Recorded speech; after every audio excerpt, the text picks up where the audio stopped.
The Hitchhiker. Sarah's hands gripped the steering wheel like a lifeline, her old Subaru rattling along a winding mountain road in Colorado. The rain had stopped an hour ago, but the asphalt shimmered under her headlights, slick as black ice.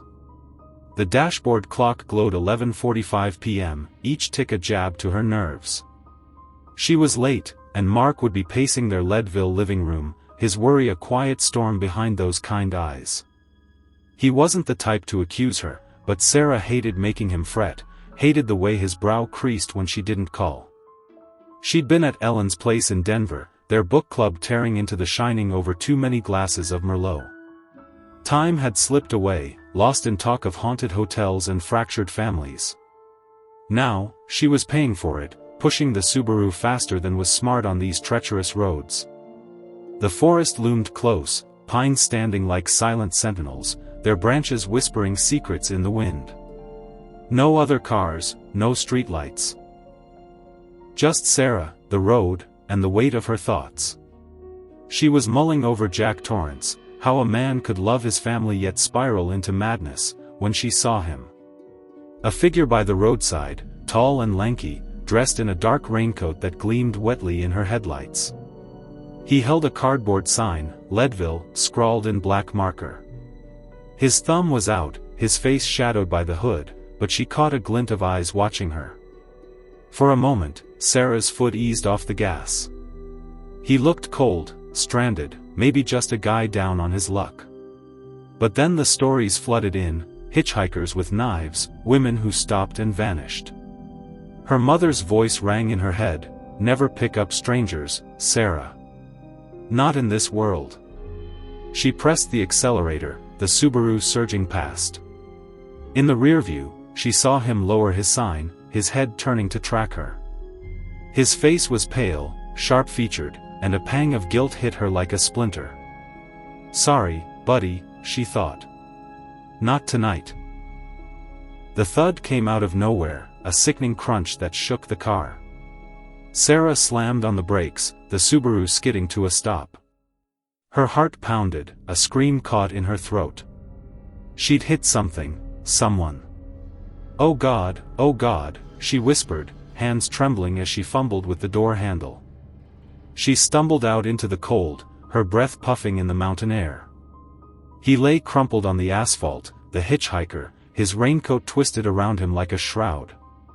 The sign lay a few feet away, Leadville, staring up like an accusation. Sarah knelt beside him, her fingers shaking as she reached for his wrist.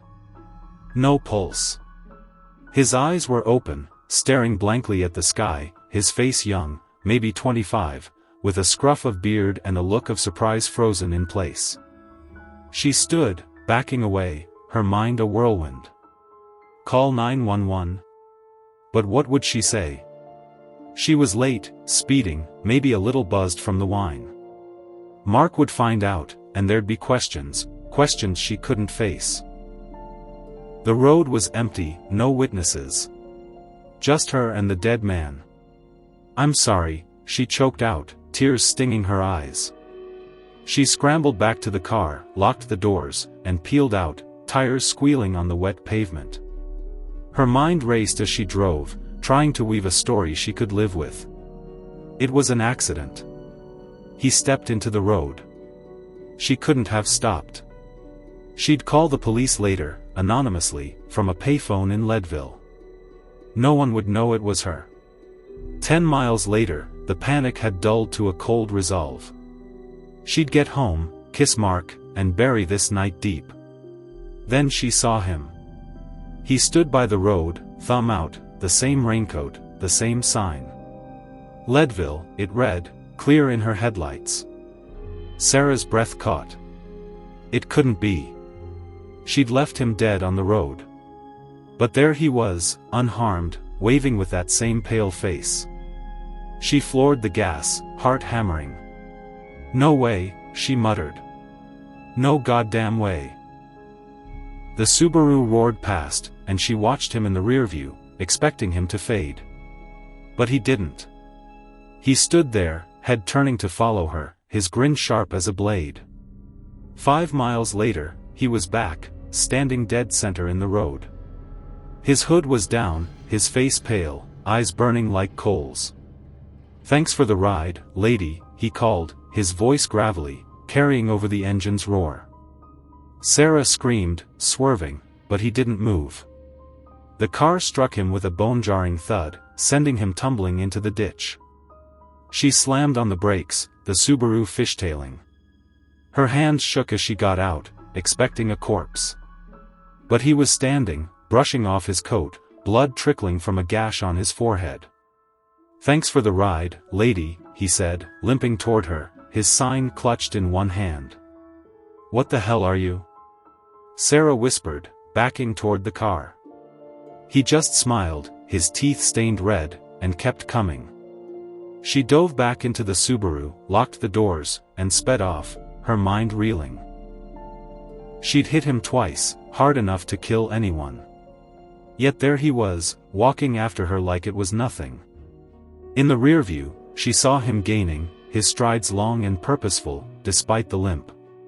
Then, with a sickening jolt, he leapt onto the trunk, his hands gripping the edges. The car swerved under his weight, the metal creaking. Sarah screamed, jerking the wheel to shake him off. His face pressed against the back window, grinning maniacally. "Thanks for the ride, lady," he shouted, banging a fist on the glass. Desperate, Sarah spotted a curve ahead lined with pines. If she could sideswipe them, maybe she could knock him off. She steered toward the trees, the car's side scraping against bark with a shower of sparks and splintered wood. She felt a heavy thud as his body slammed into a trunk, his grip loosening. In the rearview, she saw him hit the ground, his limbs twisted, blood pooling beneath him. She kept driving, her breath ragged. "Stay down," she muttered. "Please, stay down." But miles later, there he was again, standing by the road, thumb out, sign in hand. His arm hung limp, his face a mess of cuts and bruises, but he was alive. "No," Sarah whispered, her voice breaking. "Not again." This time, she didn't hesitate. She aimed the Subaru straight at him and floored the accelerator. The car roared forward, and she braced for impact. He didn't move, just stood there, grinning. The front bumper caught him square, sending him flying over the hood and into the underbrush with a sickening crunch. Sarah stopped the car, her chest heaving. She got out, her legs shaky, and approached the ditch. He lay there, his body mangled, one leg bent backward, blood soaking his raincoat. "Stay dead," she hissed, her voice trembling with rage and fear. But as she turned back to the car, she heard a rustle. He was standing again, dragging his broken leg, his sign clutched in a bloody hand. "Thanks for the ride, lady," he rasped, spitting blood. Sarah's scream tore through the night. She ran back to the car, her hands shaking as she started the engine. She had to end this. Up ahead, she saw another stand of trees. If she could trap him against one, maybe she could finish him for good.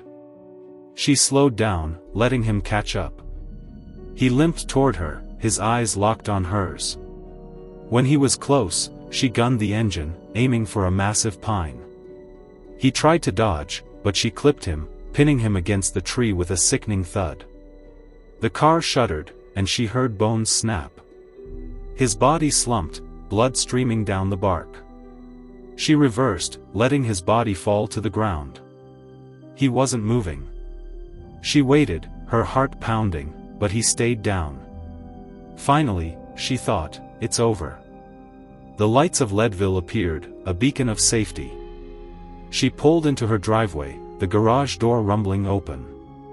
She parked inside, the engine still running, and sat there, trying to steady her breathing. The garage door closed, sealing her in. She was safe.